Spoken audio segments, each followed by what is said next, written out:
Gaza युद्ध के बीच लाल सागर में तनाव देखने को मिल रहा है। यमन ने मार गिराया है अमेरिकी ड्रोन।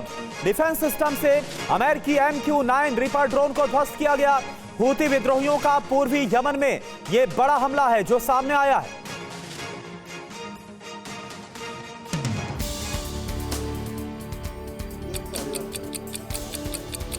गाजा युद्ध के बीच लाल सागर में एक बार फिर तनाव बढ़ा है।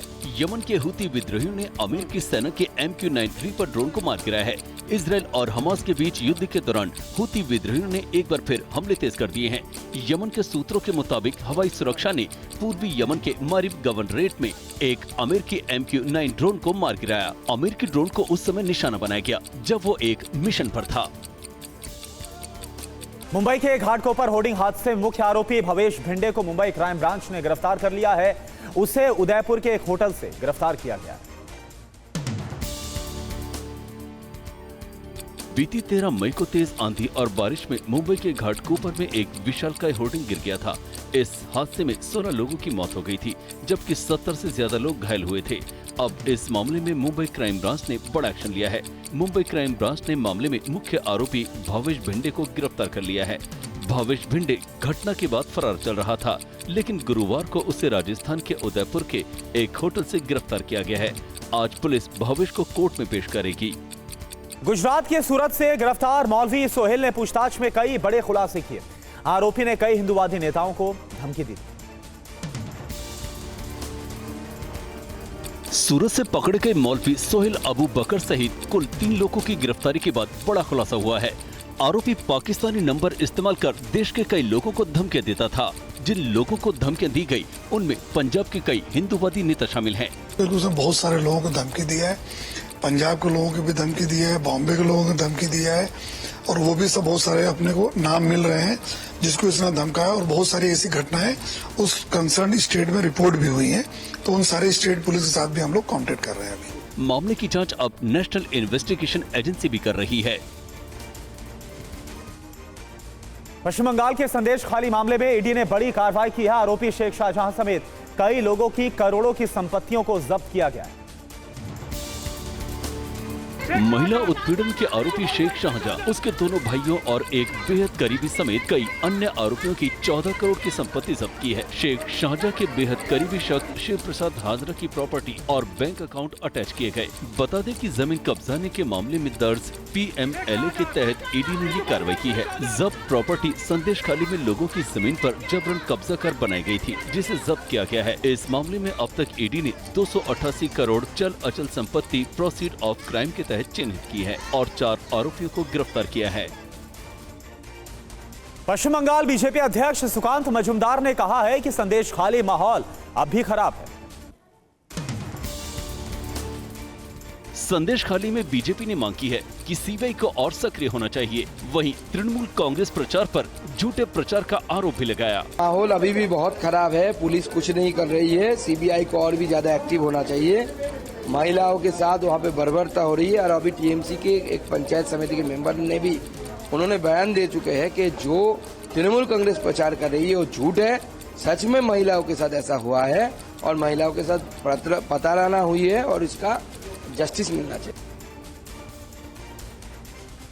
स्वाति मालीवाल बदसलूकी मामले में FIR दर्ज की गई है। दिल्ली पुलिस ने कराया है स्वाति मालीवाल का मेडिकल। एम्स में हुआ है स्वाति मालीवाल का मेडिकल।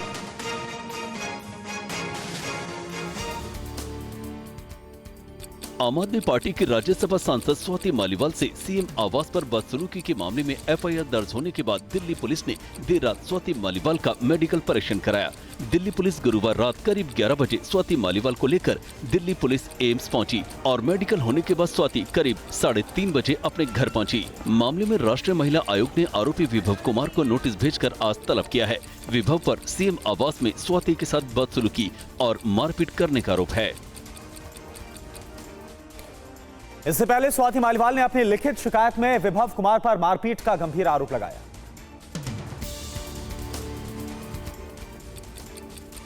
पुलिस सूत्रों के मुताबिक स्वाति मालीवाल ने अपनी शिकायत में दावा किया है उन पर कई बार हमला किया गया। उनके मुताबिक जब वो ड्राइंग रूम में इंतजार कर रही थी तो विभव ने उनके साथ दुर्व्यवहार किया। पुलिस सूत्रों के मुताबिक स्वाति जब अपना बयान दर्ज करा रही थी उस समय उनकी आंखों में आंसू थे। उन्होंने कहा कि वो दिल्ली महिला आयोग की अध्यक्ष रही हैं, कई महिलाओं को न्याय दिलाया है, लेकिन उम्मीद नहीं थी कि उनके साथ कभी ऐसा होगा, वो भी सीएम हाउस में। हालांकि स्वाति मालीवाल ने अपनी शिकायत में केजरीवाल पर सीधे कोई आरोप नहीं लगाया है। और वहीं विभव की तलाश में दिल्ली पुलिस की दबिश जारी है। 12 टीमें विभव की तलाश कर रही स्पेशल सेल क्राइम ब्रांच लगातार विभव की तलाश में है। विभव पर स्वाति मालीवाल के साथ मारपीट का आरोप है।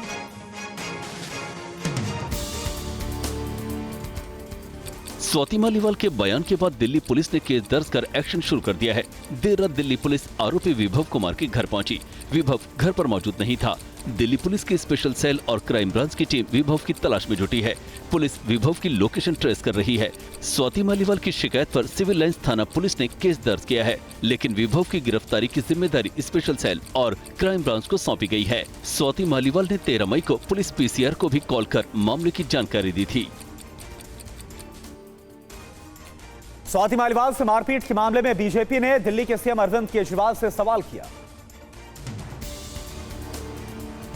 मैं अरविंद केजरीवाल दिल्ली के मुख्यमंत्री आपसे सिर्फ एक सवाल करना चाहता हूं। जब स्वाति मालीवाल के साथ इस तरह की घटना आपके आवास में हुई, आप उस समय घर में मौजूद थे। आखिर क्यों आपने एक महिला पर अत्याचार होने दिया? क्यों आपने रोकने की कोशिश नहीं की? क्यों आज 4 दिन तक आप चुप्पी रख के बैठे हैं? मैं अब भी आपसे कहता हूं कि अगर थोड़ी सी भी गैरत है तो तुरंत विभव को पुलिस के हवाले करें। और अब बात सियासी खबरों की। यूपी के प्रतापगढ़ में पीएम मोदी ने लोगों को संबोधित करते हुए बताया कि 4 जून के बाद देश में क्या होगा। 4 जून के बाद मोदी सरकार बनेगी तो आपको पता है और भी बहुत कुछ होगा। बताओ क्या होगा? ये इंडी गठबंधन टूट करके बिखर जाएगा, खटाखट खटाखट। पराजय के बाद बलि के बकरे को खोजा जाएगा, खटाखट खटाखट। और शहजादे, चाहे वो लखनऊ वाले शहजादे हो या दिल्ली वाले, ये शहजादे गर्मी की छुट्टियों पर विदेश निकल जाएंगे, खटाखट खटाखट। पीएम मोदी ने प्रतापगढ़ की रैली में कहा कि राहुल गांधी अमेठी से भी गए और रायबरेली से भी जाएंगे। ये सोचते हैं भारत से गरीबी दूर हो जाएगी। कोई पूछे कैसे, तो बोले खटाखट खटाखट। अरे कोई इनके दिमाग को भी जरा बता दो कि अब रायबरेली की जनता भी खटाखट खटाखट खटाखट भेजेगी घर। अमेठी से गए, रायबरेली से भी जाएंगे। 2024 के लोकसभा चुनाव के लिए जारी जंग अब कौरव और पांडव की लड़ाई कैसे बन गई है, ये भी आप देखिए। बिहार के मधुबनी में केंद्रीय गृह मंत्री अमित शाह ने लोकसभा चुनाव की तुलना महाभारत के युद्ध से की। उन्होंने कहा कि एक और पीएम मोदी की अगुवाई वाला एनडीए गठबंधन देश के विकास के लिए काम कर रहा है, जबकि दूसरी ओर विपक्षी गठबंधन इंडिया है, जिसमें सिर्फ परिवारवादी दल और भ्रष्टाचारी मौजूद हैं। गृह मंत्री ने कहा कि लोगों के मन में इस बात को लेकर कोई संदेह नहीं है कि प्रधानमंत्री मोदी तीसरी बार सत्ता में लौटेंगे। भाइयों बहनों, दोनों और स्पष्ट खेमे है महाभारत की तरह, पांडवों का और कौरवों का।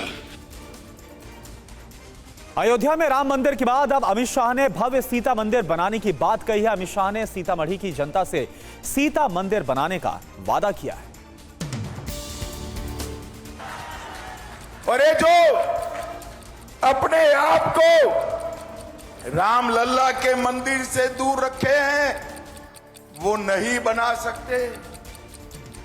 सीता माता का भव्य, उनके त्याग, समर्पण, तपस्या और आदर्श पूरे देश की महिलाओं के रखने वाले जीवन का इनके अनुरूप स्मारक अगर कोई बना सकता है, मंदिर कोई बना सकता है, तो नरेंद्र मोदी और भारतीय जनता पार्टी। इधर अरविंद केजरीवाल ने पंजाब में पहली बार प्रचार किया और कुलदीप धालीवाल के समर्थन में रोड शो किया।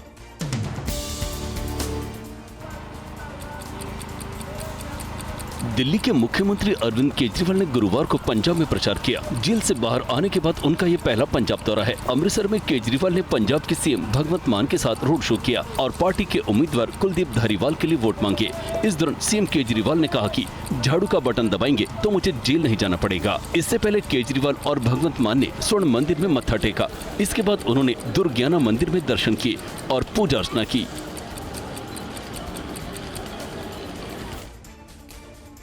वहीं ओडिशा में चुनाव प्रचार के लिए पहुंचे असम के सीएम हिमंता बिस्वा शर्मा ने कांग्रेस के राष्ट्रीय अध्यक्ष मल्लिकार्जुन खड़गे पर तंज कसा। ओडिशा के खोरधा में असम के सीएम हिमंता बिस्वा शर्मा ने कांग्रेस अध्यक्ष मल्लिकार्जुन खड़गे बीजेपी बीजेडी गठबंधन वाले बयान पर जवाब दिया। हमारे बीजेडी का साथ कोई भी अलायंस नहीं था जब से मोदी जी का सरकार बना। 2014 से बीजेपी अलग लड़ता है, बीजेडी अलग लड़ता है। खड़गे जी बुजुर्ग व्यक्ति है, कभी कभी मेमोरी लॉस्ट होते हैं, लेकिन फिर भी हमारा डील में खड़गे जी के लिए बहुत सम्मान है। पश्चिम बंगाल के मुख्यमंत्री ममता बनर्जी का बयान सामने आया है। सरकार बनाने के लिए इंडिया के साथ हैं, ये ममता बनर्जी की तरफ से कहा गया। ममता ने पहले बाहर से समर्थन की बात कही थी। मैंने इंडिया गठबंधन बनाया है और हम गठबंधन में रहेंगे, ये ममता बनर्जी की तरफ से क्लैरिफाई किया गया।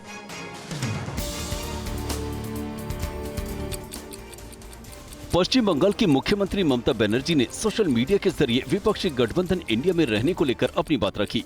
ममता ने कहा है कि मेरी बातों को गलत तरीके से समझा गया है। मैंने कहा कि पश्चिम बंगाल में कोई गठबंधन नहीं है इंडिया गठबंधन के साथ, और इंडिया गठबंधन को बनाने में राष्ट्रीय स्तर पर मैंने ही मदद की और इस गठबंधन के साथ और इसका हिस्सा बनकर हम केंद्र में सरकार बनाएंगे। हम गठबंधन का हिस्सा हैं और हम भविष्य में भी इसका हिस्सा रहेंगे।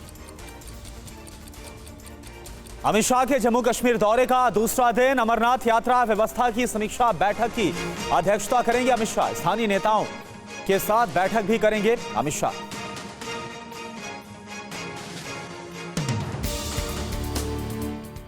केंद्रीय गृहमंत्री अमित शाह के जम्मू कश्मीर दौरे का आज दूसरा दिन है। गृहमंत्री आज अमरनाथ यात्रा की व्यवस्था की समीक्षा के लिए एक बैठक की अध्यक्षता करेंगे। इसके साथ ही अमित शाह 2 चरणों के चुनाव से पहले स्थानीय बीजेपी नेताओं से मिलेंगे। बता दें कि बारामूला और अनंतनाग राजौरी सीट पर 20 और 25 मई को मतदान होना है। हालांकि बीजेपी ने कश्मीर की तीनों सीटों पर कोई उम्मीदवार नहीं उतारा है, फिर भी गृहमंत्री का दौरा अहम बताया जा रहा है। इससे पहले श्रीनगर में 13 मई को चौथे चरण में रिकॉर्ड 38% मतदान हुआ था। जम्मू कश्मीर में पहाड़ी प्रतिनिधिमंडल ने गृहमंत्री अमित शाह से मुलाकात की। प्रतिनिधिमंडल के सदस्यों ने अनुसूचित जनजाति का दर्जा देने के लिए उन्हें धन्यवाद दिया। अमित शाह से मिलने वाले पहाड़ी प्रतिनिधि मंडल ने मुलाकात के बाद कहा कि केंद्र सरकार की वजह से इस विशेष समुदाय को एसटी का स्टेटस मिल पाया है, जिसके लिए सरकार का शुक्रिया किया। मोदी जी ने और अमित शाह जी ने हमें एसटी स्टेटस दिया। बड़ी जदोजहद के बाद, यानी कि 60-70 साल हम इसके लिए जदोजहद करते रहे, किसी सरकार ने हमें नहीं दिया, तो इन्होंने हमें एसटी का स्टेटस दिया पहाड़ियों को। वही हम इनका शुक्रिया अदा करने आए। शुक्रगुजार इसलिए हैं कि दिल्ली से हमें मिलने के लिए आए वो। वहीं टीवी 9 भारतवर्ष के सत्ता सम्मेलन में अखिलेश यादव ने एनडीए के 400 पार वाले नारे पर तंज कसा। सुनिए अखिलेश यादव ने कहा क्या। भारतीय जनता पार्टी और उनके सहयोगी लोग चारों खाने चित हो चुके हैं और जो 400 पार का नारा दे रहे थे वो अब 400 पार का नारा नहीं दे पा रहे हैं। लेकिन बाद में मुझे इंटरप्रिटेशन के माध्यम से पता लगा, कई साथियों ने बताया कि 400 पार वो इसलिए लगा रहे थे कि 543 सीटें हैं 543, और 543 में 400 के बाद गिनती शुरू कर रही थी भारतीय जनता पार्टी। टीवी 9 के सत्ता सम्मेलन में बीजेपी प्रवक्ता सुधांशु त्रिवेदी ने कहा कि बीजेपी जो कहती है वो करके दिखाती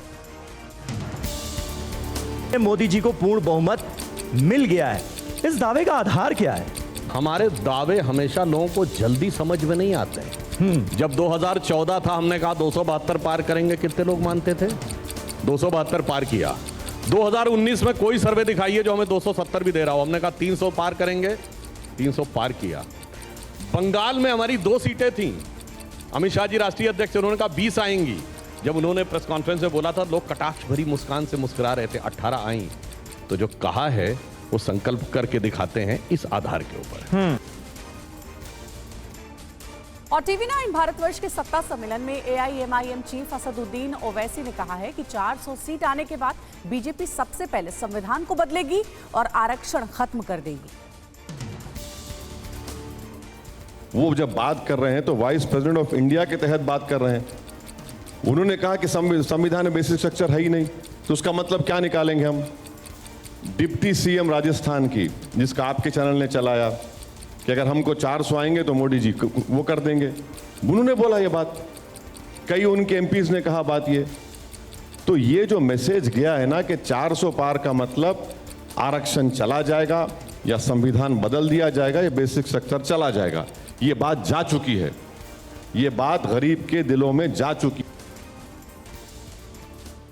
चुनाव प्रचार के लिए लखनऊ पहुंचे राजनाथ सिंह ने एक बार फिर से एनडीए के 400 सीट जीतने के दावे को सामने रखा। सारे देश में चुनाव चल रहा है। 4 चरणों के चुनाव संपन्न हो चुके हैं। यह 5वें चरण का चुनाव अब संपन्न होने जा रहा है। 20 मई को मतदान होगा। अब तक जो 4 चरणों के चुनाव संपन्न हुए हैं, राजनीतिक विश्लेषकों का यह मानना है कि अब यह बात पूरी तरह से पक्की हो चुकी है कि बीजेपी नेतृत्व की एनडीए इस बार भारत की संसद में 400 से अधिक सीटों पर विजय प्राप्त करने जा रही है। आज यूपी दौरे पर पीएम मोदी बाराबंकी, फतेहपुर में करेंगे रैली। शाम को साउथ सेंट्रल मुंबई में जनसभा।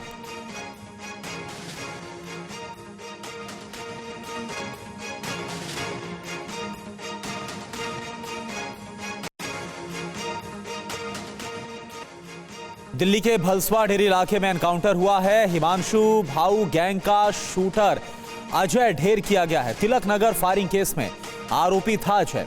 अलीपुर से अभिषेक नाम का शूटर गिरफ्तार किया गया। तो आपको बता दें कि दिल्ली के भलसवा इलाके में यह एनकाउंटर हुआ है। भलसवा डेरी इलाका है जहां पर एनकाउंटर हिमांशु भाऊ गैंग का शूटर है अजय, जिसको ढेर किया गया एनकाउंटर में।